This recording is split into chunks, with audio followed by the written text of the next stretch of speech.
Kamusta mga kabsat? Papunta tayo ng grind ngayon dahil meron tayong dalawang player na tutulungan ngayong mag-workout, si Chard at si King. Ito yung mga nakakasama ko sa kabsat. Dahil nakita ko sila ng mga potential, gusto ko naman sana na ituro sa nila yung tamang workout. At kasama ko dito si Aldo. Yan yung mga, si Aldo nagtitraining sa akin since 2016. Nag-workout kami sa grind. Dito po yan sa Pasig. At siya talaga yung tumutulong sa akin sa conditioning. Tapos sa lahat po ng workout.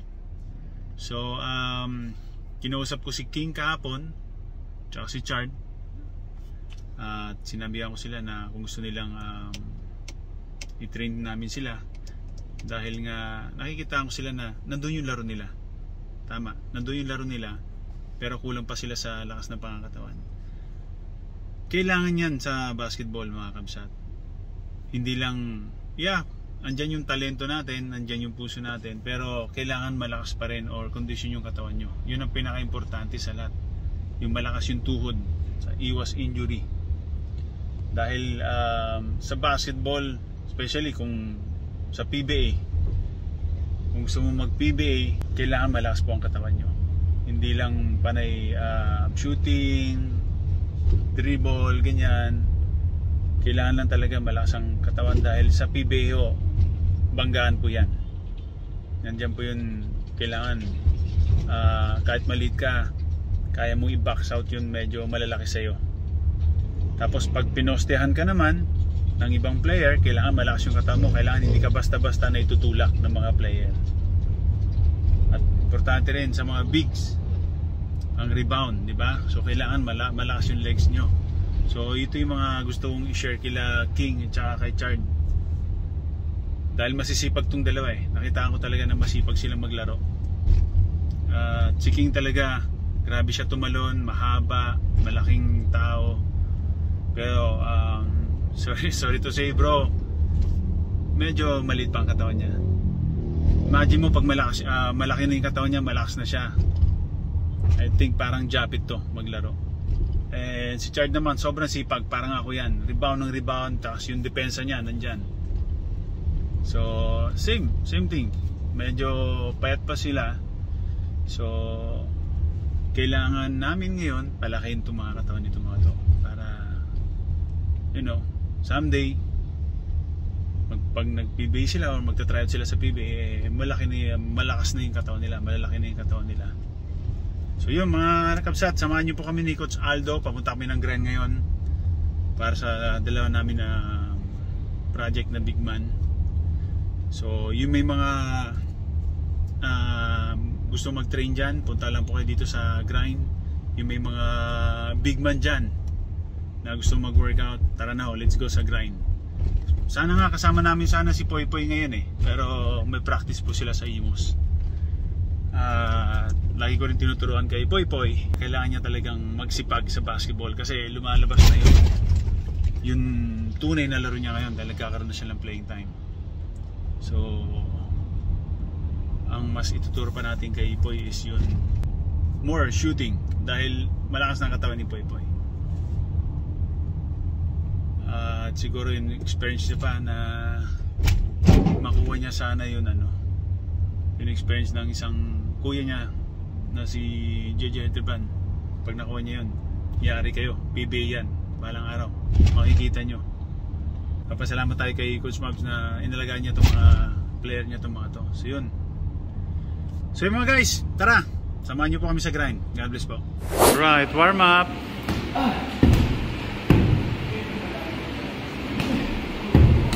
Ito yung sinasabi ko si Coach Aldo. Yeah. I'm so big now, bro. 2016, di ba? Dito na ako, 2016. Bago pa nun. Bago pa nun, no? 2015. Sabay pa ni Don. Oh. So ito yung mga gamit natin, mga brother. Mga jersey natin nandun, no? 2 minutes. So, yung mga gusto mag-training dito sa grind, dito yan sa Pasig. Lapit lang yan sa lahat ng mga basketball court, kaya kaya nyo daanan lang. Lapit lang. Kung gusto nyo lumakas at tumagal ang karir nyo, malakas na kayo. Gusto nyo maging mga dunkers, pare, dunkers. Kahit mga volleyball player, pwede rin mag-training dito. Oo naman. Big, hi ka sa... First time nga nanood ni Kayla sa volleyball, tuwang-tuwa. Oo nga eh. Sabi, alam na, diba? Alam mo na saan pupunta pag tumanda na. Ikaw, kasi sinasabi ko sa ano kanina, na sa basketball, importante rin talaga ang lakas ng pangangatawan. Oo Dahil naman. dyan tatagal din ang karir mo eh. Oo, pati sa basketball, physical kasi yan eh. May ibang bumabangga, may ibang sumasabay. So, Iwas injury. Iwas injury. Pati kaya mo buhatin yung kalaban pag binabantayan ka, di ba? Ako kasi, ilang bigat ni John Juan, alam mo? 260 yun eh. Mga 260. Ang binubuhat ko, 380 sa legs dati. Kaya pag binabantayan mo siya, Kaya, medyo oo, may kaya. Hindi nga diba? lang malaking katawan ko, pero sa legs ko, Malakas. malakas. Yun. Talong ka, pre. Talong ka din. Talong.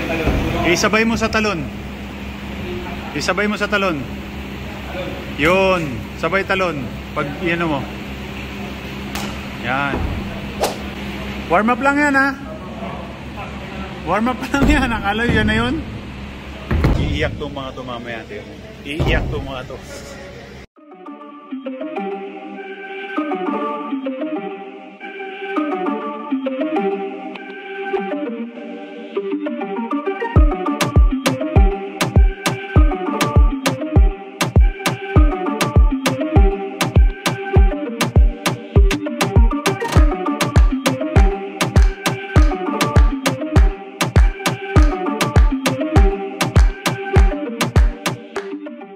Maaray na agad.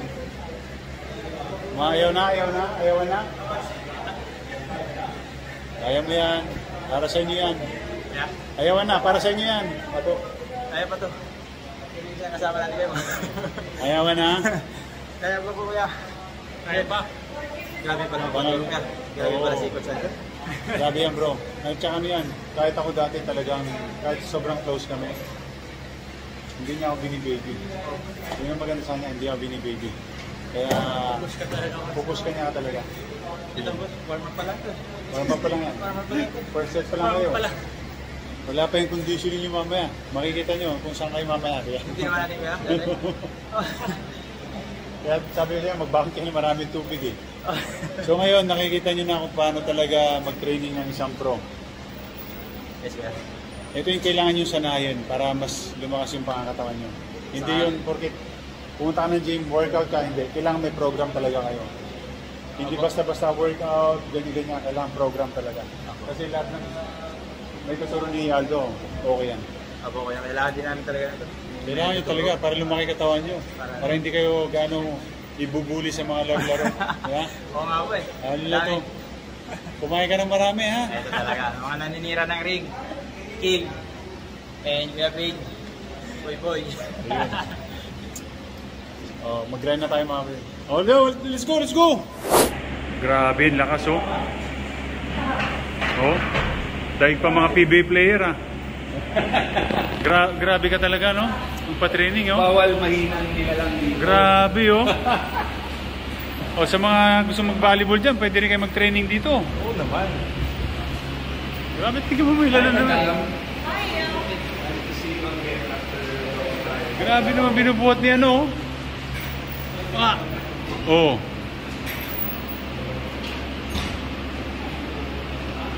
Titraining ko anak ko dito. Si Kayla eh. Titraining ko dito yun.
kasi, di ba tol, sinasabi ko, ang mga workout na ganito, kailangan may program. Hindi yung pupunta ka sa gym para magbuhat-buhat ka lang. Oo, hindi pampapogi lang. Dapat may rason bakit natin ginagawa yung mga workout. Totoo. Hindi lang pampalaki ng katawan. Kasi ang pangit na malakas yung upper mo, malakas yung legs mo, pero yung ibang muscle sa mga katawan, sa part kasi ng mga muscle natin, may iba-ibang ano yan eh. Oo. Muscle, di ba? Oo, yung mga maliliit, dapat lahat nagagamit. Ayan na, bawasan na. Bawasan para sa'yo.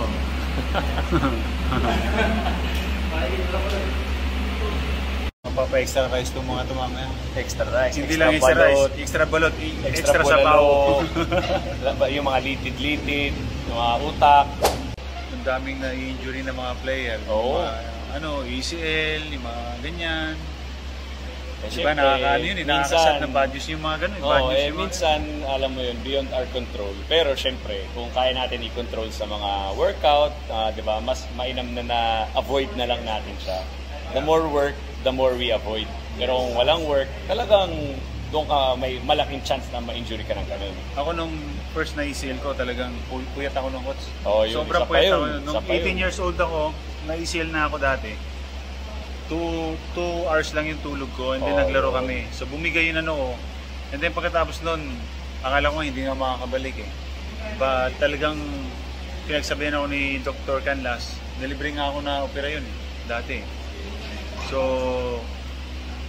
pinagsipagan ko yun. Oo, kasi lalo na pag basketball talaga yung trabaho mo. Dahil umiyak talaga ako nun. Oo, hindi ka pwede mag-professional, tas kala mo laro lang. Hindi pwede yun, hindi lahat naglalaro, di ba? Dapat yung mga workout, part yan ng pagiging player talaga. Tama. Pwede ka magaling, pero pag mahina ka naman, wala din. Pati pagdating mo sa pro, hanggang sa yung skill mo, hindi lang skill eh. Kasi yung system na siya eh. Hindi, pati sistema na siya. So hindi ka makaka-one-on-one na madaming dribble doon. Kailangan marunong ka din magbasa ng sistema. Diba? Kailangan makipagpanggaan ka na maayos, hindi yung tirahan-tirahan lang, diba? Kasi sa PBA nga, kung hindi ka nagpalakas ng katawan mo at yung mga kalaban mo nagpapalakas ng katawan, kakainin ka ng buo. Oo. Kala mo magaling ka. Magaling ka, oo. Liliit ka dun bigla ka. Madami ka pang kakainin na bigas talaga. Yung iba kasi yung game sa college, at saka sa PBA na. Kasi sa college kasi, more takbuhan yan eh. Oo, takbuhan yan eh. Diba? May system din, pero since bata pa rin, may takbuhan talaga. Pero yung ibang school talaga, may program talaga sila. Oo. Lahat naman ng school yan, may coach din sila sa sarili nila, di ba? Para ma-avoid din yung mga injury na yan. Pero iba pa rin pag nasa pro ka na talaga. Oo, iba. Kasi doon na lumalabas yung sa college kasi, di ba? No choice ka talaga eh, mag-workout ka talaga dito. Kukusain mo talaga na after practice, mag-extra ka ba? Kasi decision mo na yun. Kahit anong tamad ng katawan mo, kailangan mong tumayo. Kahit anong pagod ng katawan mo, kailangan mong tumayo sa kama para pumunta ka sa gym para mag-workout. Oo, hindi siya parang college na talagang no choice ka eh. Ito, may choice ka. Kung after practice, uwi ka na, pahinga, or mag-extra ka before or after. Choice mo na yun. Yun ang difference. Ganun kasi yung ginawa ko dati. Nagpa-practice ako sa Gilas, nagpa-practice ako sa Sunmig Coffee. Pagdating ng gabi, nag-workout ako dito sa grind or tumatakbo ako sa village namin. Pero hindi talaga nawawala sa akin yung grind. Talaga nag-workout talaga ako dito. Dagdag, iwan nyo na, tanggalin yan, lagay nyo yung kailangan malakas talaga katawan mo. Especially mga binabantayan ko mga import. Oo, tama ngayon. Lalo na ngayon, import conference, magkakakitaan tayo ng mga, kasi pare ko yung pala yan Alam mo naman sa mga import, di ba? Malalakas yung mga yan. Oo. Iba yung build ng katawan nila. Oo, iba talaga. So pag pinabayaan mo yung katawan mo, yari ka. So ito yung pinakamaganda talaga. Kailangan magsipag ka sa workout. Ayan, dessert. Last na. Up yung legs, although angat mo. Yan. Last na yan, last na.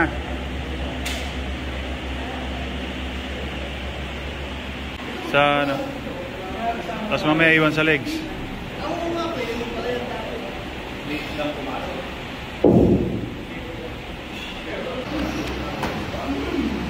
Sarap ba? Dito Oo naman. Baka pahiya kayo eh. Baka huwag mo ipahiya to Hindi ko Ikaw, pati ang grind. Pre ako, pumupunta lang ako pag tumatawag ka. Gano'n ka ka-importante. Kaya, pag masayangin. Kaya si ano. Sa IG para sa inyo. 1-2 pare. Follow nyo ako. Yan. Kasi Kuya Ping din. sa channel niya, isa sa... Para sa inyo yan, para sa inyo, hindi para sa amin. Yes, sir. Huwag mo lang ipahiya to kasi kung bumibigay dito, matutulog na lang ako sa bahay. Hindi po yan, promise po Mga yan. natin yan, Yan. mga project natin yan para mas lumakas sila. Oo, yun. maganda yan. Maraming salamat mga kapsat. So yung mga gusto mag-training, grind po dito sa Pasig. Madali niyong i-search yan. Facebook, meron tayo. Grindhouse, lahat. Grindhouse. Grindhouse. Search nyo lang yun, lalabas Grindhouse, sa Waze, or sa Facebook. Oo, pati Instagram, lahat. Grindhouse. Meron tayo yan. So yung mga kapsat, gusto nyo magpalakas, let's go. God bless po. See you soon again. Ingat.